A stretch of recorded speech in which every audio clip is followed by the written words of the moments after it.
Back in AD 60, you'd think the Roman Empire was untouchable, right? At the absolute height of its power. But way out on the fringes of the empire, in the wild province of Britain, a wronged queen was about to unleash a firestorm of vengeance so terrifying it nearly drove the Romans off the island for good. This is the incredible story of the Boudican Revolt. To really get a feel for the fury behind this whole thing, you just have to hear the words of the woman who led it. This quote, which comes to us from the Roman historian Tacitus, just captures that raw defiance of Queen Boudica. This tells you everything. It wasn't just a battle over land. For her, this was a battle for dignity, for freedom, and it was a fight she was absolutely willing to die for. Okay, so what could possibly push someone to that point, to have that kind of extreme resolve? Well, the answer isn't some dry political dispute.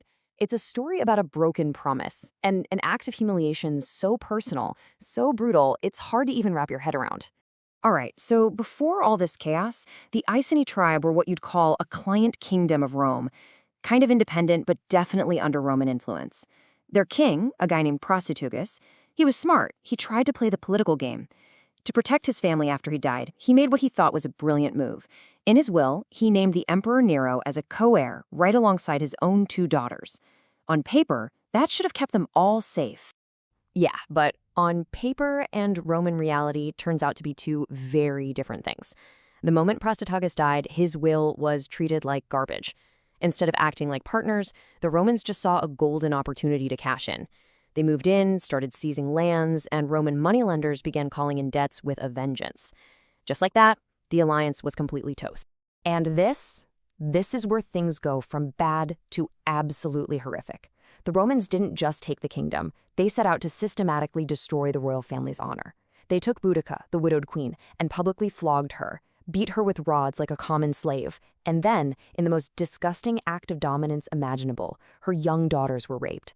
This was way beyond an injustice, it was an outrage designed to break their spirit. But instead of breaking them, it forged an unbreakable will for revenge. So, Boudica's personal quest for vengeance, it became a lightning rod. All that anger that had been simmering under the surface against the Romans for years, it just exploded. And what came next was a total clash of cultures, a collision between two completely different ways of thinking and two totally different ways of waging war. So you've got two completely different fighting styles clashing here. On one side, you have the Celtic Britons. For them, it was all about the glory of the individual warrior, about terrifying psychological tactics, and a shock and awe charge that was meant to just shatter the enemy's nerve before the real fighting even started. And on the other side, the Roman legion. Think of it as a well-oiled machine. It's all about discipline, the unit, and this one sacred symbol, the eagle. Okay, let's talk about that famous blue boar paint, because it's fascinating. It comes from the woad plant, and it was so much more than just makeup. When they put the paste on, it actually changes color on their skin, from a brownish green to this brilliant blue. I mean, to them, that must have looked like pure magic. But here's the kicker.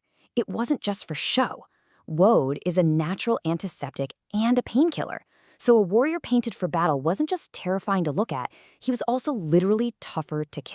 Now for the Romans, the absolute heart and soul of their legion was the aquila, the eagle. And I mean, this was not just a flag. It was the physical embodiment of the legion's honor, its direct connection to the gods, the very spirit of Rome itself. Losing one in battle was the ultimate disgrace. We're talking, they might just disband the entire legion if that happened. The guy carrying it, the aquilifer, he was the beacon in the chaos that held that whole fighting machine together. And here's the thing, the main Roman army and its governor, a guy named Suetonius Paulinus, they were off campaigning in Wales, busy dealing with druids. Perfect timing, right? Boudicca and the united tribes knew this was their chance, and they seized it. What they unleashed was less a rebellion and more a tidal wave of pure destruction. And the destruction they unleashed was just lightning fast and absolutely terrifying. First up was Camulodunum. Today we call it Colchester. This place was a settlement for Roman army vets, and the locals hated them, so it was wiped off the map. When a Roman legion, the 9th, tried to stop them, its infantry was ambushed and annihilated. Next, they hit Londinium, a booming trade center, and burned it to the ground. Then Verulamium, what we now call St. Albans. In just a few weeks, the three biggest symbols of Roman power in the south were just gone. The sheer scale of the slaughter here is just staggering. Across these three cities, historians estimate that somewhere between 70 and 80,000 people, Roman citizens, officials, traders, and any Briton who sided with them were slaughtered. And this quote from Tacitus really tells you everything you need to know about their mindset. The Britons weren't taking prisoners. This wasn't about ransoms or slaves. This was pure, brutal extermination. Their goal wasn't to occupy these cities, it was to erase every last trace of Roman life from them, an act of total revenge. So the Roman governor, Suetonius, he hears about all this and races back from Wales. He knows the whole province is about to just collapse. He makes the hard call to abandon London to the flames, gathers every soldier he can find, and prepares for one last desperate stand. Everything, the entire fate of Roman Britain, was going to come down to a single battle. I mean, just look at these numbers. It's almost unbelievable. Suetonius scrapes together about 10,000 professional soldiers, and facing them, Boudicca's massive army. The historian Cassius Dio put their numbers at over 200,000.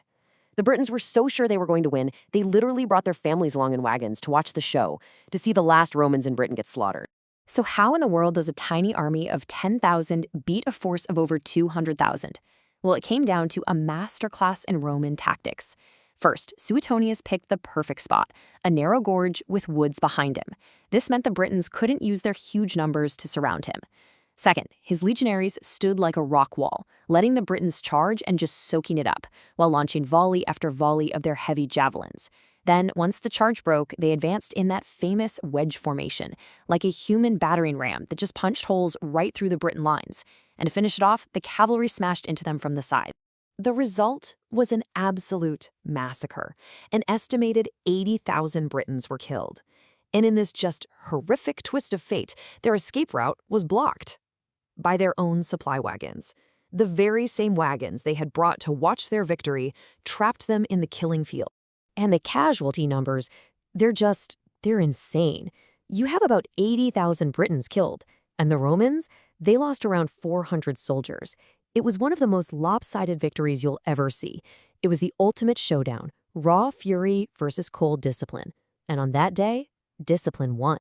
So the revolt itself was crushed, but the story, the legend of the warrior queen who brought the Roman Empire to its knees, well, that was just getting started.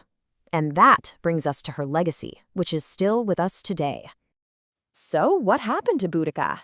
Well, facing capture, knowing she'd be dragged through Rome in chains as a trophy for all to see, she chose to go out on her own terms. Tacitus tells us she drank poison, just like she said she would, victory or death, but never slavery. And that final act leaves us with one of history's great mysteries. Where is she buried? The simple answer is nobody knows. Her grave has never been found.